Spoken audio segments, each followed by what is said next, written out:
আসসালামু আলাইকুম প্রিয় দর্শক।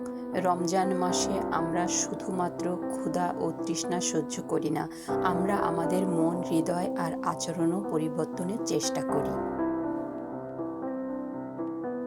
রোজা মানে শুধু না খেয়ে থাকা নয়, ফজর থেকে মাগরিব পর্যন্ত পানাহার, খারাপ কথা ও খারাপ কাজ থেকে বিরত থাকা। এটাই হলো আসল রোজা। পবিত্র আল কোরআনে বলা হয়েছে রোজা তাকওয়ার জন্য। এটা আমাদের শেখায় আল্লাহকে সবসময় স্মরণে রাখা এবং নিজেকে সংযত রাখা। রমজান মাসে রোজা ফরজ। এই মাসে কোরআন নাজিল হয়েছে।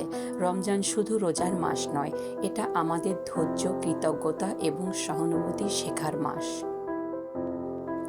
রোজা আমাদের শেখায় ক্ষুধা সহ্য করেও ধৈর্য ধরে রাখা, রাগ নিয়ন্ত্রণ রাখা, গরিব ও অভাবীদের কষ্ট বোঝা আর দান সদকা করার গুরুত্ব।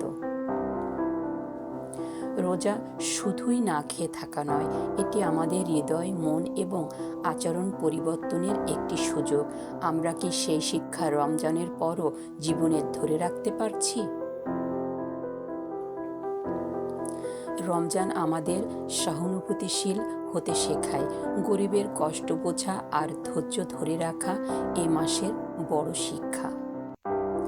প্রতিদিন কোরআন পাঠ ও নামাজ আমাদের মনকে শান্তি দেয়। ছোট ইবাদতও বড় প্রভাব ফেলে। রমজান শেষ হলে শিক্ষা শেষ নয়। আমরা কি সেই ধৈর্য, কৃতজ্ঞতা ও সদয় আচরণ ধরে রাখতে পারছি? রোজা শুধু ক্ষুধা নয়, হৃদয় ও মনও পরিশুদ্ধ করার সুযোগ। ধন্যবাদ।